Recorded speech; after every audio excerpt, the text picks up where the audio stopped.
मैंने लखनऊ में ही एक कंपनी में जॉब पकड़ लिया था। पापा ने बहुत कोशिश की मुझे वापस अमेरिका बुलाने की, लेकिन मैंने ठान लिया था कि लौटना नहीं है। अब हमारा घरौंदा फिर से सजने लगा था। पेड़ों पर चिड़ियां भी आने लगी थीं। फिर एक दिन उसी घोंसले में चिड़ियों के एक जोड़े को देखा तो मन खिल उठा।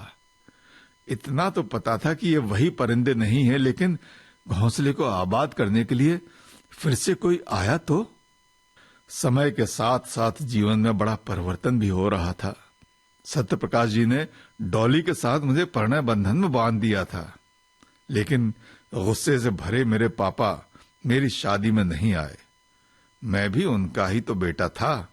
सुन ली उनकी झिड़कियां, लेकिन वही किया जो मेरे मन को ठीक लगा।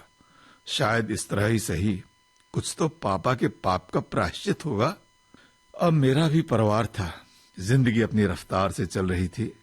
मैंने दादी वाली आराम कुर्सी भी ठीक करा ली थी। अक्सर छुट्टी वाले दिन सुबह आराम कुर्सी पर ही बीतती। वहीं अखबार पढ़ता, डॉली चाय लाती। लगता कि जैसे इस बंगले में कहीं से मेरी दादी और दादाजी हमें देखकर खुश हो रहे होंगे। मन को बड़ी संतुष्टि मिलती।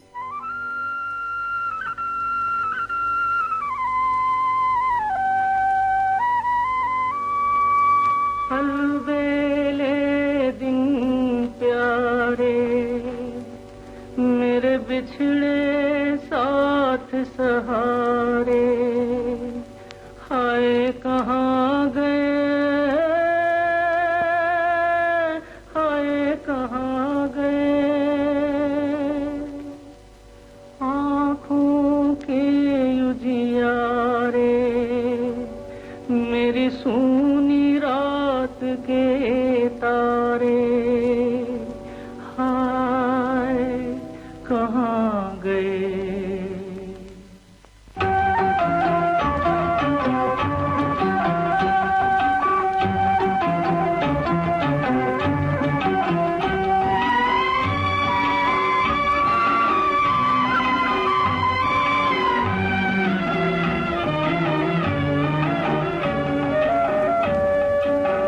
कोई लौटा दे मेरे बीते हुए दिन, कोई लौटा दे मेरे बीते हुए दिन, बीते हुए दिन वो मेरे प्यारे पल छिन। कोई लौटा दे मेरे बीते हुए दिन, कोई लौटा दे मेरे बीते हुए दिन।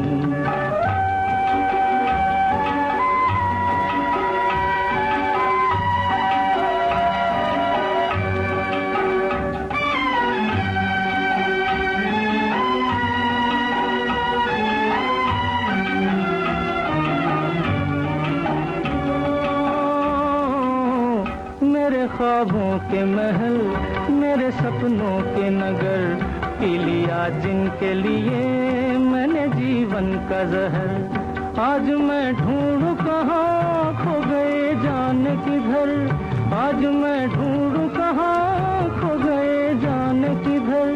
बीते हुए दिन वो हाय प्यारे पल छिन। कोई लौटा दे मेरे बीते हुए दिन, कोई लौटा दे मेरे बीते हुए दिन।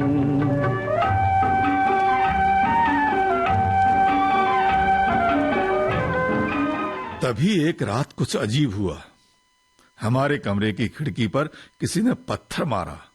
हम दोनों तेजी से उठे, लेकिन वहां कोई नहीं दिखाई दिया। 2 दिन बाद फिर ऐसा ही हुआ। हमारे साथी सब परेशान थे। एक रात जब हम सो रहे थे तो शोरगुल सुनाई दिया। हम भागकर नीचे पहुंचे। देखा कि मोहल्ले के कुछ लोग एक आदमी को कंबल में लपेटकर पकड़े हुए पीट रहे हैं। तब तक सत्यप्रकाश जी भी आ गए। एक ने बताया कि इसे हमने रंगे हाथ पकड़ा है, पत्थर उठाकर आपके घर में फेंकने ही वाला था कि हमने इसे पकड़ लिया। तब तक पिटने वाला निढाल हो चुका था। मत मारो इसे, हमने उसे छुड़ाते हुए कहा। कम से कम पूछ तो लेते कौन है, क्यों मेरे घर पर पत्थर फेंक रहा था। तभी एकाएक उसने खुद को छुड़ा लिया और कंबल एक और फेंकते हुए बोला, तुम्हारा घर नहीं है वो, किस हक से तुम उस घर में घुसे? उसकी बात से हम सब चौंक पड़े। बढ़ी हुई दाढ़ी और बेतरतीब से बालों में छुपे हुए उसके चेहरे को मैं गौर से पहचानने की कोशिश कर रहा था। तभी उसकी नजर सत्यपाल जी पर पड़ी। वो बोल पड़ा, इसको तुमने घर की चाबी कैसे दी सत्ते? तब तक मैं पहचान चुका था उन्हें। सन्न से सब उन्हें देख रहे थे और मैं उनके कदमों में बैठा हुआ रो रहा था। दादाजी, मैं आपका राजू। कहाँ चले गए थे आप? कितना ढूंढा हमने आपको। आपके लिए ही तो मैं सब कुछ छोड़कर अमेरिका से यहां आया था। अब तो आंसुओं की गंगा जमुना दोनों ओर से बह रही थी और उसमें त्रिवेणी जैसी एक धार और आ मिली थी सत्यपाल जी के आंसुओं की। आंसुओं के इस संगम में सारे गिले शिकवे मिट रहे थे। दिल के सारे गुबार बह चले थे। मुझे तो जैसे मेरे दादाजी नहीं, मेरे भगवान मिल गए थे।